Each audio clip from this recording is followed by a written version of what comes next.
The moment my father sneered, "You'll never be as good as your brother," something old and poisonous cracked loose in me. I stood up from their kitchen table, slow and deliberate, like a man rising from a battlefield he finally understands. "Then tell him to pay all your bills," I said. "I'm not sending money anymore." My mother blinked, confused. "What money? We never received a single dollar from you." And just like that, the trap snapped shut. I didn't flinch, didn't correct them, didn't even look at the silent figure across the room, my brother, leaning against the fridge, arms folded, mouth twitching in that familiar smirk. I'd seen that smirk my whole childhood. He wore it every time I took the blame for something he'd done, every time our parents believed him without hesitation, every time I learned that being right meant nothing in that house. But the betrayal that brought me here wasn't childhood. It was far more expensive. When I got my first good job, I called him. "Let me help with Mom and Dad," I'd said. He'd sounded grateful, finally stepping up, he told me. I didn't know then he'd created a separate bank account, one with my parents' names attached only on paper. He said they needed help with utilities, medications, groceries. I sent money every month, quietly, consistently, believing it eased their lives. And he took every dollar.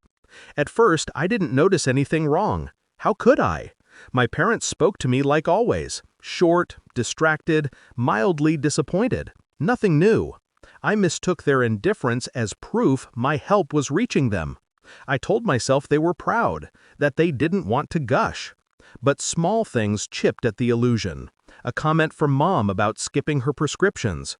Dad complaining about late electric bills. The way my brother's car, once rusted, appeared freshly detailed, month after month. Still, I pushed down suspicion. I'd spent too many years wanting to believe the best in a family that rarely offered it back. Then came the message, a bank alert, one I wasn't supposed to receive. Account withdrawal, $900. Memo, weekend trip, withdrawn by my brother. My parents' names were listed on the account, but the address tied to it wasn't theirs. It was his apartment. The truth didn't come like a punch. It came like a cold, steady wind.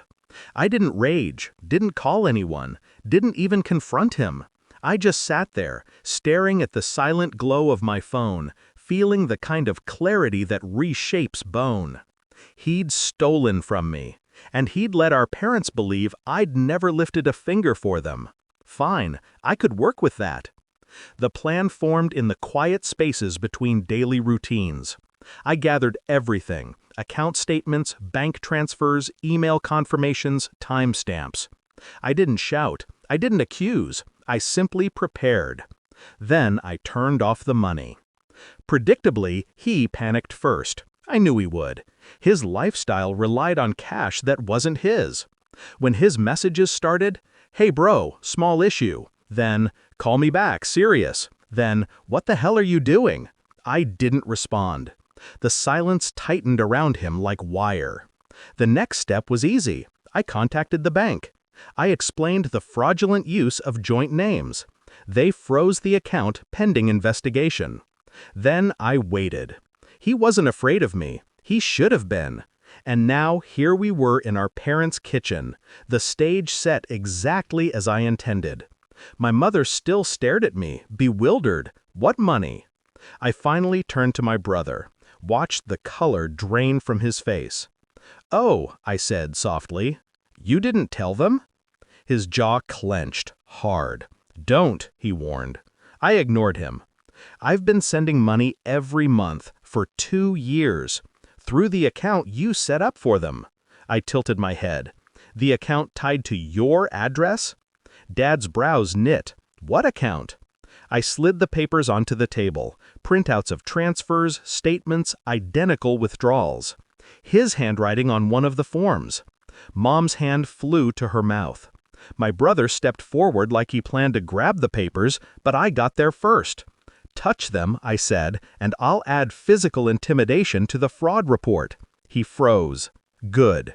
Recognition flooded his eyes, the sudden, crushing awareness that he wasn't dealing with the little brother he used to bully into silence. I watched the moment he realized his downfall was already complete. His voice cracked first. "This is blown out of proportion." "No," I cut in. "This is exactly the proportion you built." Dad stood, slow, disbelief turning to something harder. Mom didn't look at him. She didn't have to. Her disappointment radiated like heat. I stepped back, letting the wreckage land on him. "I'm done," I said, "with being the villain in the stories you tell them. With letting you spend my money while they think I don't care. No yelling, no threats, just truth sharpened to a blade." And then I walked out. Relief hit me before the door closed behind me, clean and cold. I didn't look back. I didn't need.